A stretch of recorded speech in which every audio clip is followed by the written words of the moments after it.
Welcome back to Calmer Conversations, the podcast where you learn how to help your brain become a calmer place to be so that it's easier to feel exactly how you want to feel in your daily life. Whether that's feeling calm and confident, content, or even joyful, or just like you've done enough of the right things at the end of the day, or all of the above. I'm Cecilia Mandrick. I'm a certified life coach, yoga therapist, and founder of the Calm Brain Academy. If you're ready to shift the patterns of self-sabotage, procrastination, daily overwhelm, people-pleasing, and perfectionism, you're in the right place. Not only is it possible to change the conversation between your brain and your body, when you do, you'll change your life in the process. And you're one step closer just by joining me today. Ready? Let's dive in. Welcome to Calmer Conversations, episode number 1. I am Cecilia, your host. I'm thrilled that you are here, that you have decided to make changes in your life, and that you're interested in this kind of approach. To lay the foundation and groundwork for all of the episodes that will come after this, I really want to dive into one of the principles, or maybe the foundational principle that I carry that's behind all the work that I do, that will be behind all of the podcast episodes that we have here, and everything that shows up for social media, that shows up in my programs, etc. And it's this principle, this idea that changing your conditioning, that is your mental and nervous system habits, is the fastest way to create and most effective way to create lasting change in your life. So let's say that one more time. So this principle is that changing your conditioning, that is changing your mental and nervous system habits, is the fastest and most effective way to create lasting change in your life. That means that if you want to change what you do day to day, if you want to change how you feel day to day, if you want to change how you're showing up, you need to start to look to the habits of your brain and the habits of your nervous system. And this is really key because most people, and you probably fall into this category, I know I used to, when I'm trying to feel differently in my life or change kind of what's happening, I really look a lot to the actions. But the problem is when you only change actions, you're having to use a lot of willpower and self-discipline, and ultimately they don't change how you feel or what you think about yourself. They don't change your kind of self-concept. And so you need to start with your thoughts so you can change your self-concept, so you can change how you feel, so you can change what you do. And this might sound like a longer process, but I promise that it actually goes quicker once you know how to do it. And once you figure out how to do this, you can change anything you want to change in your life. And the focus here really is creating that calmer conversation between your brain and your body, between your nervous system and your brain, so that you can thrive in life, so that you can really be doing what you want to be doing in life. Okay, so today, the topic is your brain is a creature of habit. So this really relates to that. And as I said, every topic that comes up on this podcast will relate to that principle in some way. But I figured why not start with one of the most obvious ones, which is your brain being a creature of habit. You might know this, right? You might have heard this before. You might know about it in theory. You might even be familiar with the motivational triad of your more primitive brain and how conserving energy is one of your brain's key performance indicators, which means having habits, having ways, kind of default ways of being and acting in the world is key for conserving energy. But you might not actually know why this matters to you and how you show up day to day. So today you're going to walk away with some background information on this whole concept. You're going to walk away with an understanding of why it matters to you if you want to feel differently and do different things in your life, and how to start making changes today. So some things that you can take away that you can start implementing as soon as this episode ends and even while you're in this episode. All right, let's get started. So your brain is a creature of habit. Here's some of the background. A habit, it's a noun. Let's define it first, right? So it's a settled or regular tendency or practice. And then I'm going to add in there that habits can be thoughts, beliefs, actions, ways of feeling in your body, so energetic feeling patterns within your body, and that habits happen without or with very little conscious input. So it's what you think, you feel, you do with very little effort. And you can kind of think about habits in your life, the things that you repeat to yourself over and over again in your head, the ways that you seem to feel most days, the things that you do day to day, really without thinking about it, whether that's brushing your teeth or picking up your phone to look at social media or telling yourself that you're lazy, right? These are all habits, and they don't all have to, those maybe seemed a little bit like bad habits or negative habits. They don't all fall into that, right? You could also be in the habit of feeling grateful each day or praying before a meal or something like that. Your habits are who you are in the world. They're your trajectory, right? So if you look at somebody's habits, you can tell where they're going. Your habits also largely, they're kind of a symptom, or they define your self-concept and how you see yourself, how you see the world around you. Dan Sullivan said, "Who you are in life is what you can do skillfully without thinking about it." And I think that that's so powerful to think about what you do skillfully each day without thinking about it, and how that creates the life that you have and how you feel in your life and where you're going in life. And so this is kind of why this starts to become important. You can already maybe realize that, right? So if the habits of your brain control your self-concept, and that controls kind of what you're doing or your trajectory in the world, suddenly they become very important, right? But what do I actually mean when I say your brain is a creature of habit? Well, I mean that your brain and nearly everything it does is a paved neural pathway. So it's something that you've thought, felt, or done before, right? So your brain and kind of what it thinks and what it does, you can think of it like water running down a mountain, and it has a preferred pathway. It has a channel that has gone down before that gets bigger and deeper, and it can kind of prefers that more and more and more over time. And so those are your neural pathways, right? And the more you do something, the easier it becomes to do it over and over and over again. If you think about if you've ever moved to a new place and you had to figure out where the store was, or you got a new job and you had to figure out how to drive there, how to get there, the first time you did it, you really had to think about it a lot. But the 100th time, you barely had to think about it at all, right? So you see what you're accustomed to seeing. You think what you normally think. You interpret your actions and the actions of others how you have interpreted them, or how somebody else in your life interpreted them before. So maybe how a parent did, or a caregiver, or a teacher, or society, or a church, how they interpreted something is now how you might interpret it. And this is because first, you need to conserve energy, right? So your brain receives a truly mind-boggling amount of information each second. And it can't process all of the sensory information it receives, but it does process a very small fraction of it, which is over 2,000 pieces of information a second, I think, which is kind of just wild to think about. So your brain needs to create habits so that it can function, so that it has enough energy to live, right? Because if it was just spending all of its time making decisions and processing things, it really wouldn't be available to do everything else you need to do to live. So let's take a closer look at those mental habits. So there's three biggies here that you're going to walk away with, or that I want you to walk away with. And that is that what your brain says most of the time isn't true, right? So your brain, whatever it reports to you, isn't necessarily true. And I have quotation marks around true. Most of what you think each day is just leftover from childhood. And what you think controls how you feel and what you do. So those are three really important takeaways from today's session, and just kind of thinking about your brain as a creature of habit. So another name for mental habits are thoughts or beliefs. A thought is just a sentence that runs through your head, and a belief is a repeated sentence, and it's something that you take to be true. So if we think about water running down the mountain, a thought is maybe just like a few drops running down the mountain. The belief is something they've really created that neural pathway. It's really a kind of a deeper channel, and your brain goes that way very easily. Most of your mental habits, most of the beliefs you have, were formed when you were pretty young, oftentimes before you were 5, I think is the estimate. And you continue to create new beliefs throughout your life, and you can continue to create new beliefs now. That's a big principle, and that's a big part of the work that I do with myself and with other people.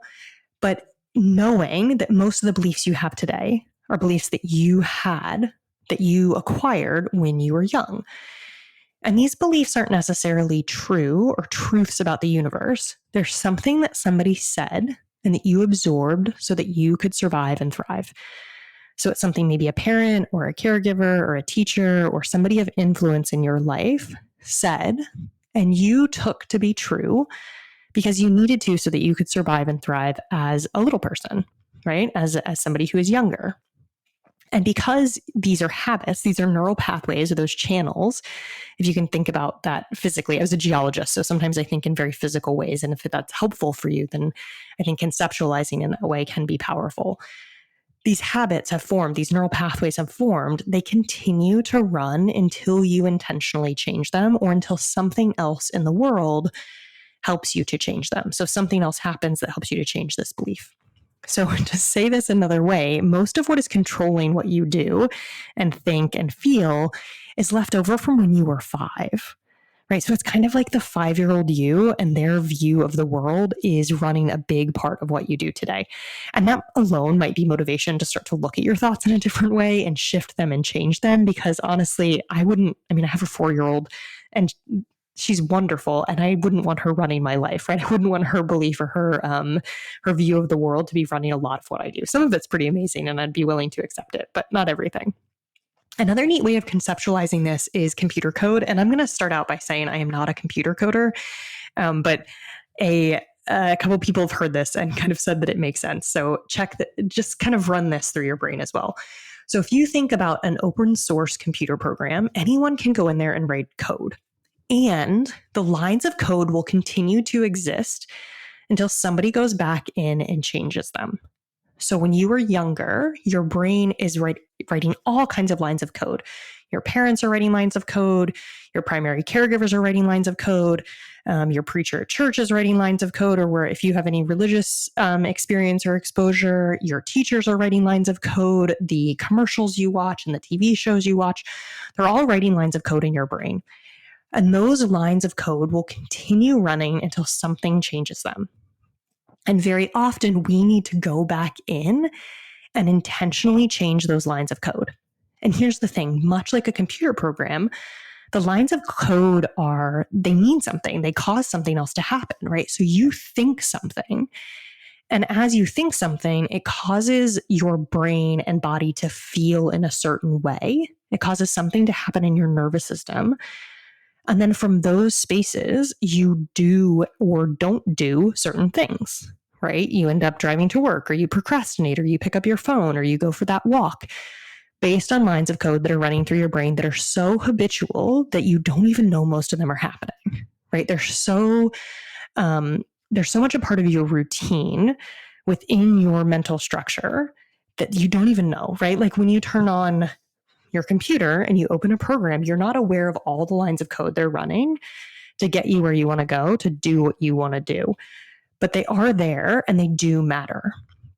So your current lines of code are not truths of the universe. So you're not lazy, a perfectionist, or always late unless you keep thinking that way. And when you start to recognize the lines of code that do exist and you start to shift them intentionally, that's when you can really change how you feel and what you do in the world.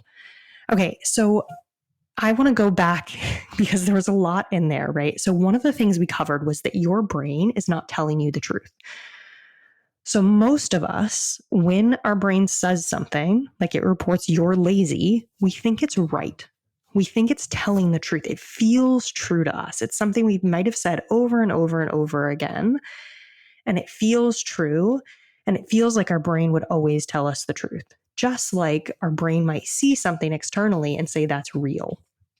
But if we go back to that brain processing lots and lots of information, our brain actually sees what it is used to seeing. So I heard this example recently of somebody moving from a country who didn't have redheads into a place where there were redheads. And the first couple months they were there, they actually didn't register that people had red hair because it didn't make sense in their brain. It's not something they were used to seeing. And so a few months after living in this new place, suddenly they can see that people have red hair because their brain was starting to shift. There were new neural pathways being created and they could see things differently. So our brain is extremely powerful. You can actually go in and work with it, but just knowing that it's operating in this kind of default mode is really powerful. And this is super, super important too. Again, when we covered this, what you think drives how you feel and what you do. This is a main principle of this work and of what we'll be diving into. But oftentimes we think what we do is related to maybe the circumstances around us, or how we feel is related to the circumstances. But really the circumstances are more neutral, and it's what we think that drives how we feel. It's what we think that drives what we do. It's what we think that drives the results that we have in our life. And so if you want to change how you feel, if you want to change what you do in the world, you have to start looking at your thoughts, the thoughts that you're having, these habitual neural pathway, lines of code, things that are just the cascade that happens over and over and over again. There's this, I don't know how they measure how many thoughts we have a day, but it's something between 30 and 90,000, depending on what study you look at. And most of those are repeated. So they're not 90,000 unique thoughts or 60,000 unique thoughts every day. But it's helpful to know that your brain is just repeating things over and over and over again. And the more you repeat something like you're lazy or I'm always late or like so-and-so doesn't like me, the more that actually becomes ingrained in a deeper neural pathway and something that really impacts how you feel and what you do. This is also why you can change your outside circumstances. Like you can get a new job and suddenly you can be having this deja vu moment where it can feel like you're in the same job. It can feel like you have the same boss over and over again because the thoughts you think and what you see and how you interpret it is so powerful in your life. Okay, I feel like that really captures why this is important, but we can also just list that out as well, right? So it's important to know that your brain is a creature of habit. It's important to know that there's this open source computer program that's running that has all kinds of lines of code from your entire existence that you absorbed throughout your life that are really running the show. They're running what you do and what you think. And if you want to change those, you have to become aware, right? So you have to because the thoughts are so important, because the fact that your brain is a creature of habit and it drives so much of what you do, you really need to become aware of them so you can start to shift them. And this brings us to what to do about it. And you might have guessed it because I just said it 3 times in the last minute or so, is that becoming aware of your thoughts is a huge part of changing your thoughts. I'm going to say that again. Becoming aware of your thoughts is a huge part of changing your thoughts.